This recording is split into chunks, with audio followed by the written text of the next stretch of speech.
Hi అండి, అందరికీ నమస్తే. Welcome to Babita cooking channel. ఈరోజు వీడియోలో వచ్చేసి స్వచ్ఛమైన జున్ను పాలతో జున్నును ఎలా తయారు చేసుకోవాలో చూపిస్తానండి. మొదటి రోజు జున్ను పాలతో ఇలా గడ్డ జున్నును ఎలా తయారు చేసుకోవాలో ఈజీ వేలో చూపిస్తానండి. చాలా రుచిగా ఉంటుంది. ఎవరైతే ఫస్ట్ టైం అంటే మొదటిసారి తయారు చేసుకుంటారో వాళ్ళు చాలా పర్ఫెక్ట్గా ఎలా తయారు చేసుకోవాలో చూపిస్తానండి. చాలా ఈజీ వేలో తయారు చేసుకోవచ్చు ఈ జున్ను కుడుమునైతే. చూడండి ఎంత పర్ఫెక్ట్గా గడ్డ జున్నును ఇలా పీసెస్లా కట్ చేసుకునేటట్టు ఎలా తయారు చేసుకోవాలో చూద్దాం రండి. ముందుగా ఒక గిన్నెను తీసుకొని అందులోకి ఒక గిన్నె నిండుగా జున్ను పాలను తీసుకోండి. నేను ఇక్కడ మొదటి రోజు ఆవు జున్ను పాలను తీసుకున్నానండి. మొదటి రోజు జున్ను పాలతో మాత్రమే మనకు ఆవు నుంచి వచ్చిన జున్ను పాలతో గడ్డ జున్ను తయారవుతుందండి. మరుసటి రోజు అయితే గనక అది గడ్డలా తయారవ్వదండి. ఏ కప్పుతో అయితే జున్ను పాలను తీసుకున్నారో అదే కప్పుతోనే ఒక కప్పు నార్మల్ పాలను వేసుకోండి. మనం డైలీ యూస్ చేసే నార్మల్ పాలను ఒక కప్పు దాకా వేసుకోండి. అలాగే ఒక కప్పు దాకా బెల్లం తురుమును వేసుకోండి. ఇప్పుడు ఆ బెల్లం మొత్తం కూడా పూర్తిగా కరిగేంత వరకు కూడా మధ్య మధ్యలో గరిటతో ఇలా కలుపుతూ బెల్లం మొత్తాన్ని కూడా పూర్తిగా కరిగించండి. ఒకవేళ మీరు ఎనుము జున్ను పాలు కనుక తీసుకుంటే కనుక వాటికి ఒక కప్పు జున్ను పాలు అయితే కనుక 2 కప్పుల దాకా నార్మల్ పాలను వేసుకోండి. ఆవు జున్ను పాలను తీసుకున్నాను కాబట్టి అవి ముందుగానే కాస్త పల్చిగా ఉంటాయి కాబట్టి నేను 1:1 చేసుకున్నానండి.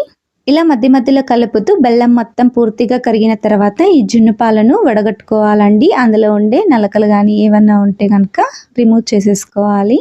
మీరు ఏ గిన్నెలో అయితే జున్ను కుడుమును తయారు చేసుకోవాలనుకున్నారో అందులోకి మీరు వడగట్టేసుకోండి. ఇలా వడగట్టుకునేది తీసుకొని అందులోకి జున్ను పాలు వేసేసుకొని వడగట్టి పక్కకు తీసేసుకోండి. ఇలా ఏ గిన్నెలో అయితే తయారు చేసుకుంటారో ఆ గిన్నెలోకి పాలను వేసుకొని పైనుండి ఎండు కొబ్బరి తురుమును వేసుకోండి. మీరు కావాలనుకుంటే పాలల్లోకి సొంటి పొడిని కూడా వేసుకుని ఒకసారి బాగా కలిపేసుకోవచ్చు. నేను ఇక్కడైతే సొంటి పొడిని వేసుకోలేదండి. ఇలా ఎండు కొబ్బరి తురుమును పైనుండి స్ప్రింకిల్ చేసుకున్న తర్వాత గసగసాలని కూడా పైనుండి స్ప్రింకిల్ చేసుకోండి. ఇలా పైనుండి గసగసాలు అలాగే ఎండు కొబ్బరిని వేసుకొని జున్ను కుడుమును తయారు చేసుకుంటే చాలా టేస్టీగా ఉంటుందండి. అలాగే పైనుండి కాస్తంత మిరియాల పొడిని కూడా స్ప్రింకిల్ చేసుకోండి. ఇలా అన్నిటినీ కూడా స్ప్రింకిల్ చేసుకున్న తర్వాత మీరు ఇలా రెడీ చేసుకున్న తర్వాత జున్ను కుడుమును ఉడికించుకోవడం కోసము స్టవ్ మీద ఇలా ఒక వెడల్పుగా ఉండే గిన్నెను ఉంచుకొని అందులోకి నీళ్లు వేసుకోండి. అలాగే ఇలా ఒక స్టాండ్ని ఉంచేసుకొని మనము జున్ను పాలను వేసి పెట్టుకున్న గిన్నెను ఇందులోకి పెట్టేసుకోండి. ఇప్పుడు పైనుంచి ఆ గిన్నెని ముందుగా క్లోజ్ చేసుకోండి. జున్ను పాలను పెట్టుకున్న గిన్నెకు ముందుగా మూత పెట్టేసి క్లోజ్ చేసుకోండి. ఆ తర్వాత పైన మరొక ప్లేట్ని తీసుకొని పైన కూడా క్లోజ్ చేసేసుకోండి. ఇలా రైస్ కుక్కర్ గిన్నెలో కనుక మీరు తయారు చేసుకున్నట్టయితే కనుక ఈ గిన్నెని డైరెక్ట్గా రైస్ కుక్కర్లో పెట్టేసి కూడా కుక్ చేసుకోవచ్చు.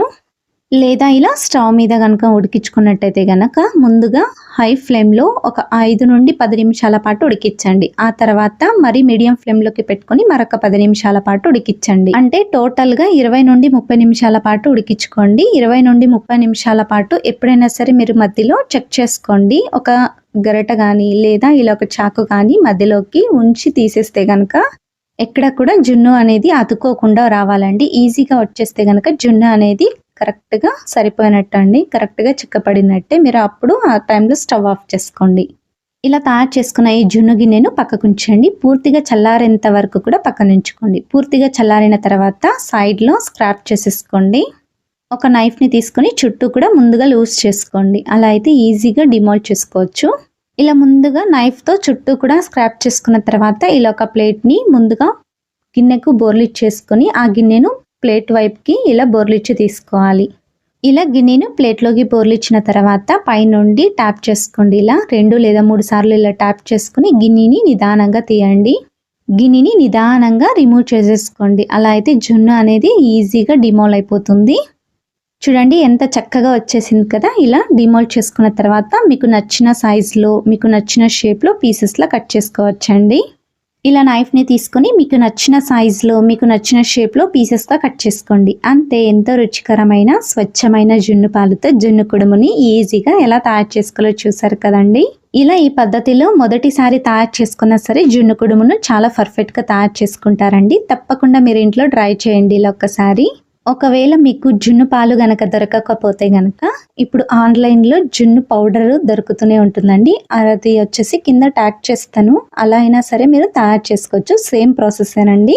జున్ను పాలు ప్లేస్‌లో మీరు జున్ను పౌడర్‌ని మిక్స్ చేసేసుకోండి నార్మల్ పాలల్లో. అలా సేమ్ పద్ధతిలోనే సేమ్ ప్రాసెస్‌లో తయారు చేసుకోండి. చాలా ఈజీగా తయారు చేసుకుంటారు. చూసారు కదండీ! తప్పకుండా మీరు కూడా ఇంట్లో ట్రై చేసి మీకెలా వచ్చిందో మీ ఫీడ్‌బ్యాక్‌ని కింద కామెంట్ సెక్షన్‌లో కామెంట్ చేయండి. అలాగే లైక్ చేయండి, షేర్ చేయండి, సబ్స్క్రైబ్ చేయండి. ఇలాంటి మరెన్నో ఈజీ అండ్ హెల్తీ రెసిపీస్ కోసము బవితా కుకింగ్ ఛానల్ని తప్పకుండా సబ్స్క్రైబ్ చేసుకోండి.